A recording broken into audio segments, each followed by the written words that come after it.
Assalamualaikum warahmatullahi wabarakatuh. Perkenalkan, nama saya Hanifah Wahyu Husnia dari Offering DKV FF.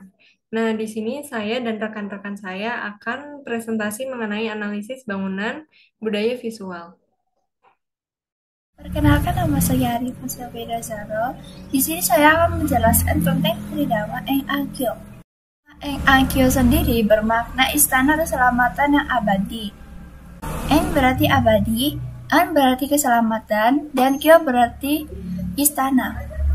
Keunikannya itu bangunan ini didominasi 80% yaitu gaya Tiongkok dan sisanya yang itu 20% bergaya Eropa. Kelenteng ini memiliki 99 rupang atau kiem-kiem atau patung dewa-dewi di seluruh ruangannya. Nah, setiap ruangan itu memiliki dewa dan dewinya sendiri. Untuk gaya arsitekturnya sendiri, Kelenteng Angkyo ini menggabungkan arsitektur desain gaya Eropa dan gaya Tiongkok. Nah, dalam penggabungan ini mereka memiliki daya tarik tersendiri. Bagian depannya sendiri, pada bagian pilar, ini dihiasi oleh ukiran yang berbentuk naga. Untuk ciri khas lainnya seperti warna merah dan kuning ini, nah, sebagian besar kelenteng yang ada di seluruh dunia, yang ada di Indonesia, nah ini dia menggunakan warna yang berwarna merah dan kuning. Nah, pada keyakinan orang Cina, nah warna merah ini melambangkan kehidupan, kebahagiaan, keberanian, dan sedangkan untuk warna kuning ini memiliki warna keagungan. Shalom semuanya, perkenalkan nama saya Felicia Maharani Pramono dengan NIM 2202536088854. Di bagian saya akan menjelaskan mengenai observasi kelompok kami di RSU Lafayette. Nah, ini merupakan salah satu dokumentasi yang telah kami ambil saat kami berkunjung ke Rumah Sakit Umum Lafayette. Dapat dilihat dari arsitektur dari Rumah Sakit Lafayette ini masih menanamkan arsitektur Belanda yang masih dijaga sampai saat ini.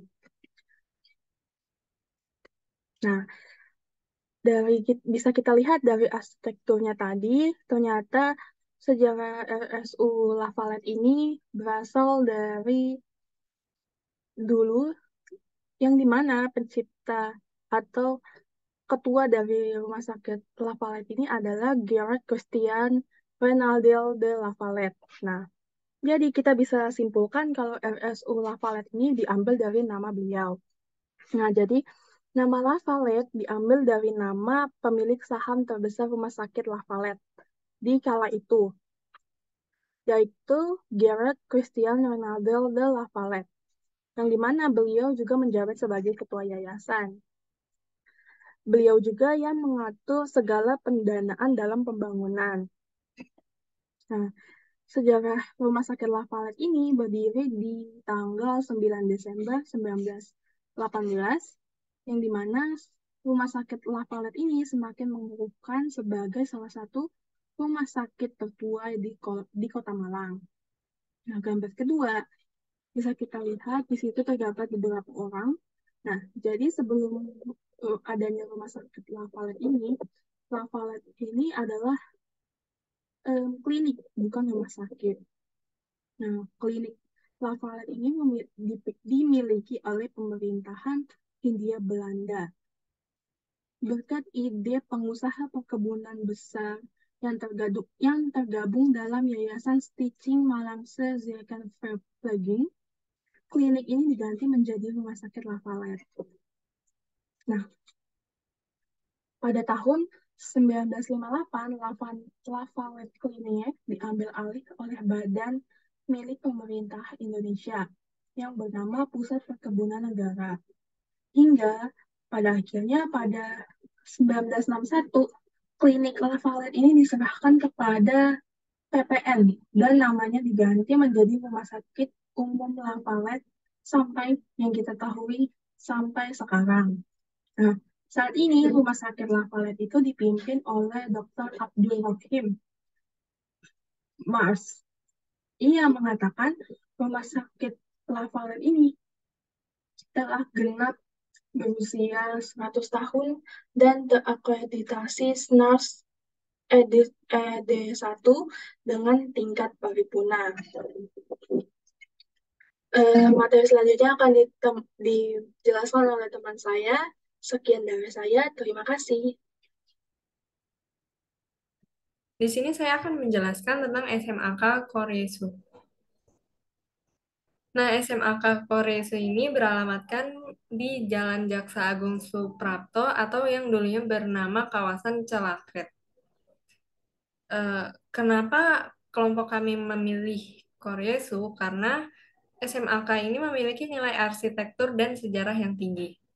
Alasan lainnya adalah karena bangunan SMAK ini adalah hasil karya arsitektur kolonial yang sangat berharga. Nah, kemudian kita beralih kepada sejarah singkat Koryesu. Pada 1 Maret 1900, tiga biarawati Ursulin membuka TK yang kemudian berkembang sehingga membuka SD dan asrama. Pada tahun 1936, mereka membuka SMTK atau Sekolah Menengah Tinggi Katolik. Nah, kemudian pada masa penjajahan Jepang, sekolah dan asrama dihentikan untuk sementara untuk keperluan Jepang. Nah, pada tanggal 30 Juli 1947 terjadi agresi militer Belanda I dan juga pembakaran kompleks Koryesu dan berakibat sekolah rusak berat.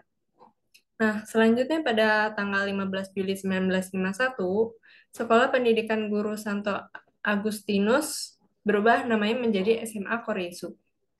Kemudian kita beralih pada arsitektur. Nah, arsitektur SMAK ini temakan arsitektur kolonial yang disebut juga Empire Style atau The Dutch Colonial. Nah, kemudian di atapnya terdapat gewel dan biasanya ini berbentuk segitiga.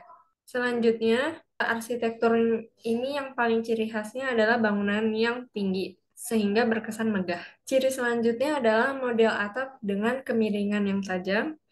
Lalu ada model jendela yang besar serta mempunyai 2 daun jendela. Kemudian memiliki dormer atau model jendela dengan bukaan yang ada atapnya gitu. Seperti ini, yang putih ini di atas jendela. Nah, kemudian ciri khas arsitektur ini juga memiliki langit-langit yang tinggi serta denah bangunan yang simetris. Kemudian ini adalah dokumentasi saat kami melakukan observasi. Sekian dari kami, kurang lebihnya mohon maaf. Apabila ada kesalahan penyebutan atau kesalahan kata, mohon dimaafkan. Wassalamualaikum warahmatullahi wabarakatuh.